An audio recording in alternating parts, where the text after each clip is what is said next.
Hello বন্ধুরা, দেখো আজকে আমি কি বানালাম।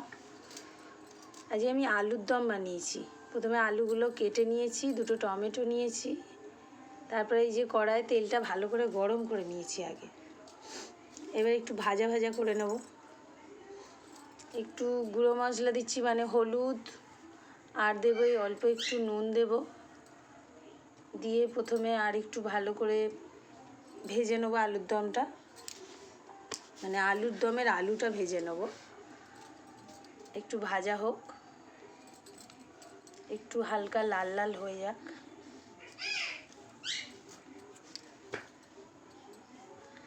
এবার সেই ভাজা ওদিকে হোক, এদিকে আমি ওর বাটনাটা রেডি করে নিই। আমি বেশি কিছু দিইনি, অল্প একটু জিরে দিয়েছি, গোটা জিরে, আর আমি একটু ঝাল বেশি খাই আমরা, তাই জন্যই 6-7টা কাঁচা লঙ্কা দিয়েছি, অল্প একটু আদা কেটে দিয়েছি, আর একটা টমেটো দিয়ে দিয়েছি।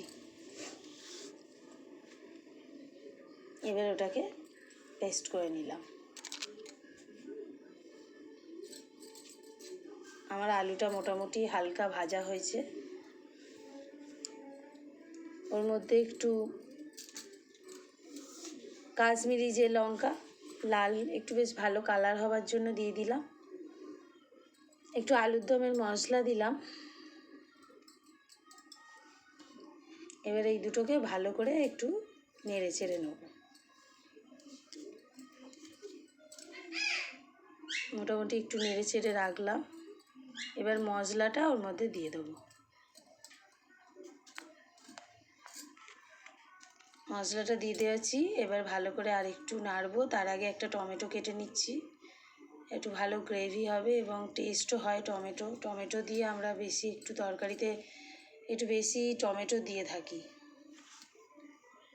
একটু এটাকে ভালো করে কষিয়ে নেব।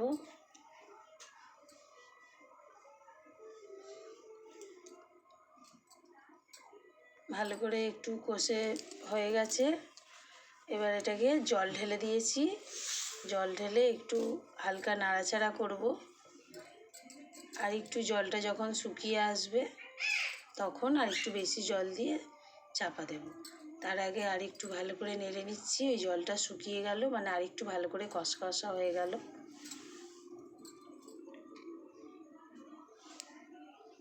এবার আমি বেশি করে জল দিয়ে দিচ্ছি, আলুগুলো সিদ্ধ করতে হবে।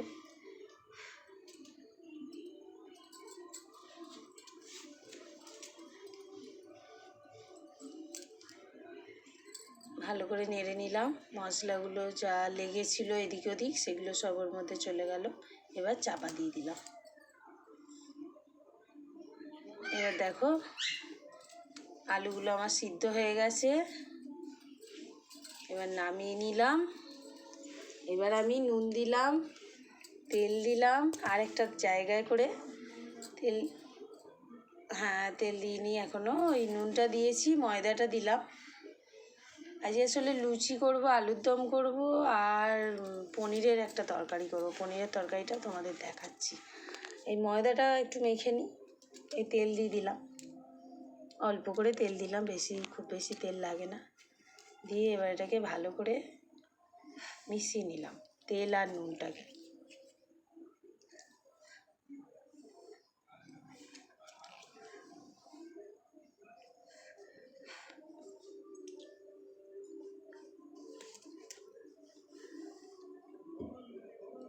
এবার এটার মধ্যে একটু জল দিয়ে দিচ্ছি। মেশানো হয়ে গেছে, এবার একটু আস্তে আস্তে অল্প অল্প করে জল দিচ্ছি।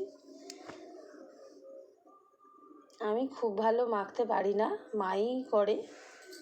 আমিও চেষ্টা করছি, ময়দা বলে তবু মাখছি, আটা হলে আমার হয় না।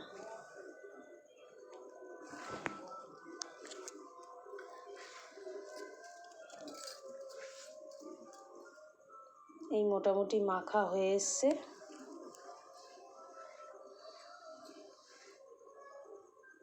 ভালো করে একটু ঠেসে ঠুসে মেখে নিচ্ছি।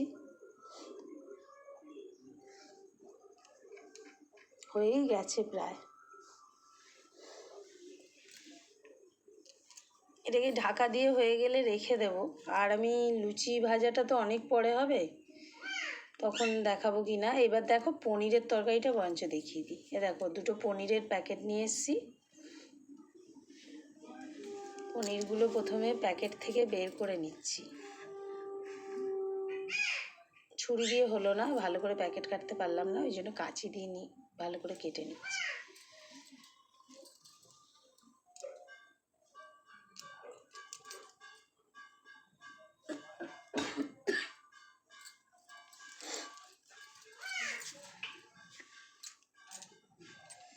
পনির দুটো বের করে নিলাম একটা থালার ওপর।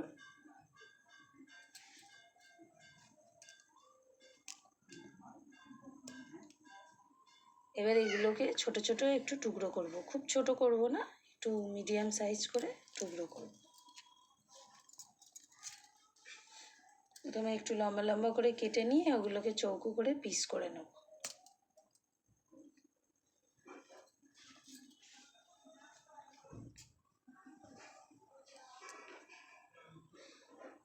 এই যে চৌকো চৌকো করে পিস করছি, একটু মোটা মোটাই করছি। পনির খেতে আমি খুব পছন্দ করি।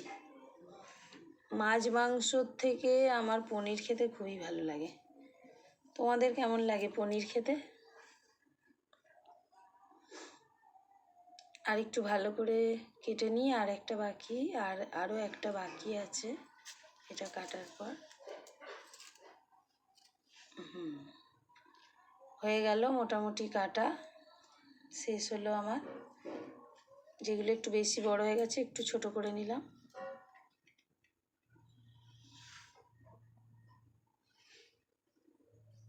কাটা হয়ে গেছে। এবার ক্যাপসিকাম, একটা লাল রঙের আর একটা হলুদ রঙের ক্যাপসিকাম আমার কাছে আছে। পুরোটা দিতে লাগবে না,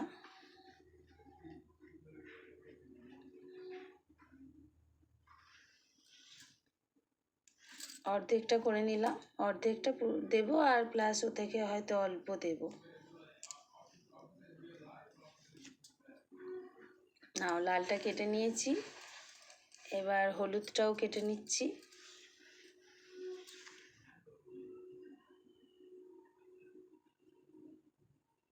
একেবারেই দানা নেই ক্যাপসিকামটায়।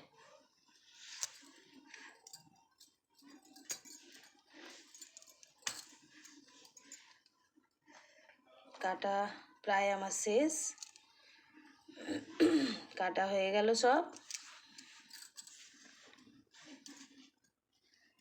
ক্যাপসিকাম কাটা কমপ্লিট। এবার আমি একটু ধনে পাতাটাকে কুচি কুচি করে রেখে দিচ্ছি।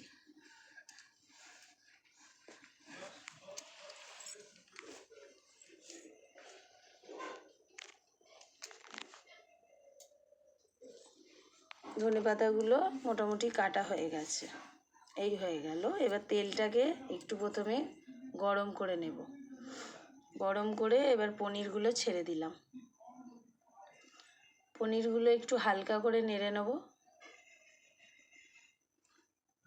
সব পনির দিয়ে দিলাম, দিয়ে এবার একটু হালকা করে নেড়ে নেব, হালকা লাল লাল হবে। আমি আবার একটু বেশি একটু ভাজা পনির খেতে ভালোবাসি। এবার নুন দিয়ে দিলাম, হয়ে গেল। হালকা হালকা নাড়া লাল লাল মতো হয়ে গেছে। এবার এগুলোকে তুলে রাখলাম। এবার ওই ক্যাপসিকামগুলোকে ওই গরম তেলের মধ্যেই দিয়ে দিলাম। একটু ভালো করে নেড়ে চেড়ে নেব। নাড়া হয়ে গেলে তার মধ্যে একটু হলুদ দিয়ে দিলাম, দিয়ে আবার একটু নেড়ে চেড়ে নিলাম। তারপর দেব একটু নুন, নুনটা দিয়েও একটু নেড়ে চেড়ে নেব। তারপর এবার আমি কাঁচা লঙ্কা আমি এই কাঁচি দিয়েই টুকরো টুকরো করে কেটে দিই, নাহলে হাতে ঝাল লেগে যাবে। আমি একটু প্রথমেই বলেছি আমরা একটু বেশি ঝাল খাই, তাই জন্য একটু ঝালঝালি বানাচ্ছি। আর এটা চিলি পনির, একটু ঝালঝালি হয়। একটু চিলি সস দিয়ে দিলাম,